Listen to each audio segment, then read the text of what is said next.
திருச்சிற்றம்பலம். எல்லாம் சிவனருள் சேனல் உங்களை அன்புடன் வரவேற்கிறது. இது ஆன்மீக அன்பர்களின் நல் வழிகாட்டி.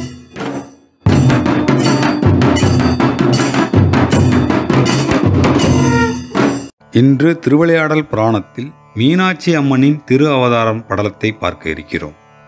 சிறந்த அறிவும் ஆற்றலும் கொண்ட பாண்டிய மன்னனான மலையத்துவசன் சூரசேனனின் மகள் காஞ்சனமாலையை மணந்து கொண்டு இல்லற வாழ்க்கையை இனிது நடத்தி வந்தான். ஆண்டுகள் பல சென்றும் மகப்பேறு இன்றி இருவரும் வருத்தத்தில் இருந்தனர். பிள்ளை பேறு இல்லாத குறையை போக்க அக்கால வழக்கப்படி புத்திர காமேஷ்டி யாகத்தை தொடங்கினான்.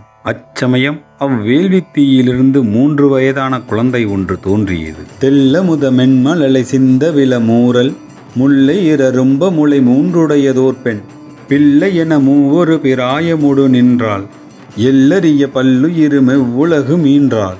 பரஞ்சோதி முனிவர் திருவிளையாடற் புராணத்தில் மீனாட்சி அம்மனின் திரு அவதாரத்தை பற்றி பாடியிருக்கும் பாடல் இது. ஆண் பிள்ளைக்காக புத்திர காமேஷ்டி யாகம் நடத்தி அது நடவாமல் பெண் பிள்ளை வந்ததை நினைத்து மலையத்துவசன் மிகுந்த வருத்தமடைந்தான். அவன் வருத்தத்தை மேலும் அதிகப்படுத்தும் விதமாக யாகத்தில் தோன்றிய 3 வயதான பெண் பிள்ளை பெண்களுக்கு உரிய 2 தனங்களோடு பிறக்காமல் 3 தனங்களோடு பிறந்தது. இயற்கைக்கு மாறாக 3 முளைகளுடன் பிறந்த குழந்தையை எண்ணி வருந்திய மலையத்துவசன் தன் குறையை சொக்கநாதரிடம் சொல்லி முறையிட்டான். அப்பொழுது அங்கு ஒரு அசரீரி ஒலித்தது. மலையத்துவசனே, கவலை வேண்டாம். வேள்வியில் பெற்ற செல்வி தெய்வத்தன்மை வாய்ந்தவள். அவள் மணக்க இருக்கும் மணாளனை கண்டதும் 3வது தனம் அவளை விட்டு மறைந்துவிடும். கவலை நீங்கிய மலையத்துவசன் யாகத்தீயில் தோன்றிய குழந்தைக்கு தடாதகை என்று பெயரிட்டு பாராட்டி சீராட்டி வளர்த்து வந்தார். பெண்ணாக இருந்தாலும் ஒரு ஆணுக்கு தர வேண்டிய அத்தனை பயிற்சிகளையும் கற்றுத்தந்தார். கல்வி கேள்விகளில் சிறந்து விளங்கிய தடாதகை பிராட்டி யானை ஏற்றம், குதிரை ஏற்றம், வாள்வில் பயிற்சிகளில் தனக்கு நிகர் யாரும் இல்லை என்றும் அளவுக்கு சகல வித்தைகளையும் கற்றுத் தேர்ந்தார். அரசியாவதற்கு வேண்டிய அத்தனை தகுதிகளும் தடாதகை பிராட்டிக்கு இருந்தது. ஆதலால் அவளுக்கு பட்டம் சூட்டி அரசியாக்கினான் மலையத்துவசன். பெண்ணரசியாகிய தடாதகை பிராட்டியார் நீதி நெறி வலுவாமல் செங்கோலாட்சி நடத்தினார்.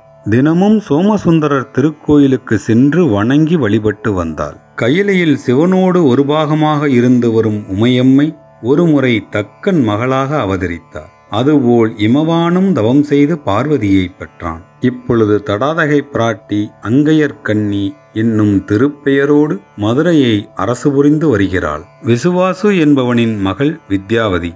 உமையன்னையிடம் தீராத பக்தி கொண்ட வித்யாவதி மதுரை சொக்கநாதர் ஆலயத்திற்கு வந்து மிக கடுமையான விரதம் இருந்து வழிபட்டு வந்தாள். அப்பொழுது பார்வதி தேவி 3 வயது குழந்தையாக வடிவெடுத்து அவள் முன் தோன்றினாள். வித்யாவதி, நீ வேண்டும் வரம் என்ன என்று அக்குழந்தை கேட்டது. மீனாட்சி அம்மையே தனக்கு மகளாக பிறந்து தன்னை மகிழ்விக்க வேண்டும் என்று வேண்டினாள். அந்த வித்யாவதியே மறுபிறப்பில் காஞ்சன மாலையாக பிறந்து பாண்டியன் மலையத்துவசனை மணந்து தடாதகை பிராட்டியை மகளாக பெற்று பேறு பெற்றார்.